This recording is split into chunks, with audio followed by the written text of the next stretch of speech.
Sir, அந்த விபத்து நடந்ததுக்கு அப்புறம் physically she is all right. ஆனா மூளையில் ஏற்பட்ட அதிர்ச்சினால அவளுக்கு பழைய ஞாபகம் திரும்பல. அவ யாரு என்ன தூரமோ எனக்கு புரியல. ஸோ பேப்பர்ல அவ போட்டோவை போட்டு விளம்பரம் கொடுத்தா ஏதாவது பலன் கிடைக்குமான்னு நினைக்கிறேன். It's also a good idea. அது வரைக்கும் அந்த பொண்ணை ஏதாவது ஒரு அனாதாசிரமத்தை சேர்த்தலாமே. நோ சார், பார்த்தா படிச்சவளா நல்ல குடும்பத்தை சேர்ந்தவளா தோணுது. அதனால ஏதாவது தகவல் கிடைக்கிற வரைக்கும் எங்க பொறுப்புலயே எங்க வீட்லயே இருக்கிறது தான் நல்லது. ஓகே டாக்டர், ஒரு ஃபார்மாலிட்டிக்காக நாங்க அந்த பொண்ணை பார்க்க முடியுமா? ஓ ஷூர். பியூட்டிஃபுல்,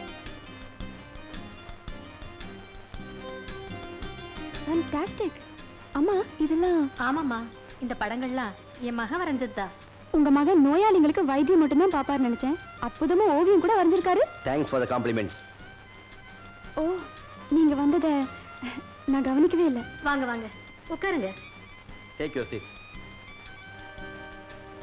அம்மா, இந்த போலீஸ்லாம் எதுக்கு வந்திருக்காங்க? நோ நோ, அவங்களே என் ஃப்ரெண்ட்ஸ். வழியில பார்த்தேன், டீ சாப்பிட்டு போல வாங்கன்னு கூப்பிட்டா வந்திருக்காங்க. பள்ளி, ஏமா டீ கொண்டு வாமா. என்னங்க, உங்களை தான். நீங்க குன்னூருக்கு வந்து எவ்வளவு நாள் ஆகுது? 2 மாசம் இருக்குங்களா? ஓகே, இதுக்கு முன்னால எங்க இருந்தீங்க? தெரியாது. உங்க பேரு? தெரியாது. இல்லைங்க, அதாவது வந்து என்ன எதுவுமே கேட்காதீங்க. எனக்கு எதுவும் தெரியாது ப்ளீஸ். Okay okay. எடுத்துங்க பாருங்க. பாக்குறதுக்கு லட்சணமா மகாலட்சுமி மாதிரி இருக்கா. இவளுக்கு இப்ப ஒரு குறையா? பேர் கூட நினைவுக்கு வரலையே. மகாலட்சுமி அம்மா, பேர் நாம வச்சிருவோம். லக்ஷ்மி எப்படி இருக்கு? ஏ லட்சுமி, உனக்கு பிடிச்சிருக்கா? அதான் நீங்க கூப்பிட ஆரம்பிச்சிட்டீங்களே, அப்படியே கூப்பிடுங்க.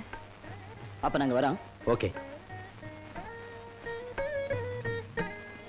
இந்த போலீஸ் ட்ரெஸ் பார்த்தாலே ஜர்க்குன்னு ஒரு ஜர்க் அடிக்குது. அடிக்கடி போலீஸ் எல்லாம் கூட்டிட்டு வந்து என்ன பயமுறுத்தாதீங்க. நான் இப்படியே இங்கேயே இருந்துடுறேன். ஆமா தம்பி, அவன் நிம்மதியா எங்கே இருக்கட்டுமே. சட்டம் தெரியாம பேசாதீங்கம்மா. லக்ஷ்மியோட சொந்தக்காரங்களை கண்டுபிடிச்சு அவங்க கிட்ட இவளை ஒப்படைக்க வேண்டியது நம்முடைய கடமை. அப்படின்னா என்ன யாரோட வேணாலும் அனுப்பிடுவீங்களா? நோ, உன்னுடைய போட்டோ எடுத்து பத்திரிகையில விளம்பரப்படுத்தி நீ இருக்கிற இடத்த சொன்னா உன்னை விட்டு பிரிஞ்ச சொந்தக்காரங்க உன்னை தேடி வரலாம் இல்லையா? அதுவும் தக்க ஆதாரத்தோட வரவங்கிட்ட தான் உன்னை ஒப்படைப்போம். தங்கா, நீ என்ன பண்ற? போட்டோ எடுக்க ஒரு ஆள் வேணும், நான் கூட்டிட்டு வரேன். You are right. ஏன் அலையற? ஆங்கிள் பாக்குறேன். அதெல்லாம் இங்க கிடைக்காதியா? போட்டோ எடுத்துக்கிறவங்க எப்போ வருவாங்க? இப்போ வந்துருவாங்க. எனக்கு ஸ்டுடியோல 1000 வேலை இருக்கு. பிளாக் அண்ட் ஒயிட் எல்லாம் கலரா மாத்தணும். என் டயத்தை இப்படி வேஸ்ட் பண்றீங்களா? என்ன பொல்லாத ஸ்டுடியோ வச்சிருக்கிற நீ? ஒரு திண்ணை மேல ரூம் கட்டி இருக்கிற. நான் எப்ப வந்து பார்த்தாலும் ஈ அடிச்சுன்னு இருக்கிற. ஒரு வேலை கிடைச்ச உடனே ஏறிக்கிறிய. சரி சரி, இப்படி நில்லு. எதுக்கு? போட்டோ எடுக்கணும்பா. வா வா வா வா. ஒரு நல்ல போஸ் கொடுப்பா. லெஃப்ட் திரும்பு. இப்படி இல்லையா? இப்படி. ஏய், என்ன மூஞ்சில கை வைக்கிற? நான் வைக்க ஆரம்பிச்சேன்னா பயங்கரமா இருக்கும் தெரியுமா? சரி, மன்னிச்சுக்கோப்பா மன்னிச்சுக்கோப்பா. Steady, ready, smile. சரி, நீ போ. அட பாவி, எடுக்கவே இல்லையா நீ? உன்னை வச்சு ஒத்திக்க தான்ப்பா பார்த்தேன். அதுக்கே 5 பக்கம் சாய வச்ச என்ன? அந்த பொண்ணு வந்து நின்னு போட்டோ எடுக்கும்போது ஈஸியா இருக்குமேங்கிறதுக்காக. தங்கா, எல்லாம் ரெடியா? எல்லாம் ரெடிங்க. வணக்கம் சார். வணக்கம். இவங்க தானே? கொஞ்சம் இப்படி நில்லுமா. சார், இந்த முகத்துக்கு ப்ரொஃபைல் எடுத்தா கொஞ்சம் நல்லா இருக்கும். மிஸ்டர், ப்ரொஃபைல் எல்லாம் ஒண்ணு வேண்டாம், ஸ்ட்ரெயிட்டா ஒழுங்கு எடுத்து கொடுங்க, அதுவே போதும். Okay sir. ஓகே.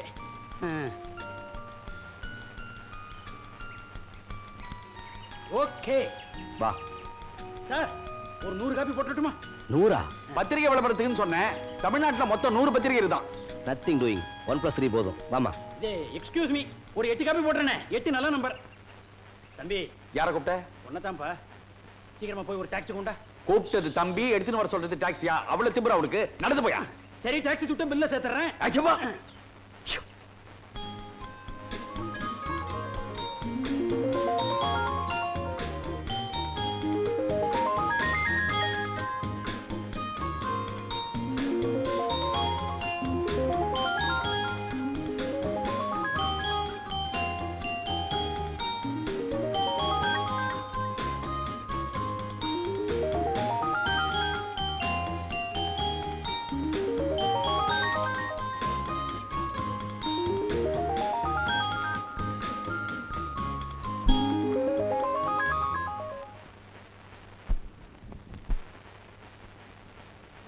என்னம்மா, உடம்பு பரவாயில்லையா? காலையில் ஏதாவது சாப்பிட்டீங்களா? Good morning doctor. லக்ஷ்மி, நீ எங்க இங்க வந்த? நோயாளிகளோட சௌகரியத்தை கவனிக்க வந்திருக்கேன் டாக்டர். அப்படின்னா? அப்படின்னா வீட்ல எனக்கு இருக்க போர் அடிக்குது, ஏதாவது வேலை பார்க்கணும் அந்த வேலை மத்தவங்களுக்கு உபயோகமா இருக்கணும். குட் குட், நல்ல பிலாசபி. உங்களுக்கு ஒன்றும் ஆட்சேபம் இல்லையே? நான் ஏன் ஆட்சேபம் சொல்றேன்? Free service. Carry on.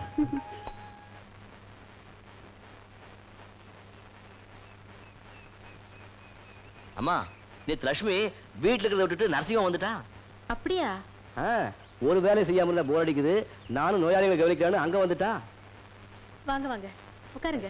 என்ன காலங்காத்திலே தம்பதி சமேதர புறப்பட்டீங்க? என்ன விஷயம்? இன்னைக்கு ராத்திரி உங்களுக்கு ஒரு விருந்து ஏற்பாடு பண்ணிருக்கோம். விருந்தா? எனக்கா?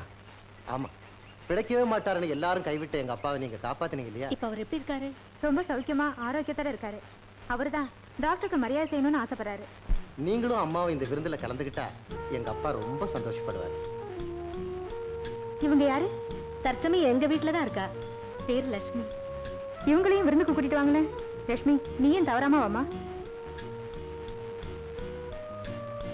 லட்சுமிய நான் கூட்டிட்டு வரேன்.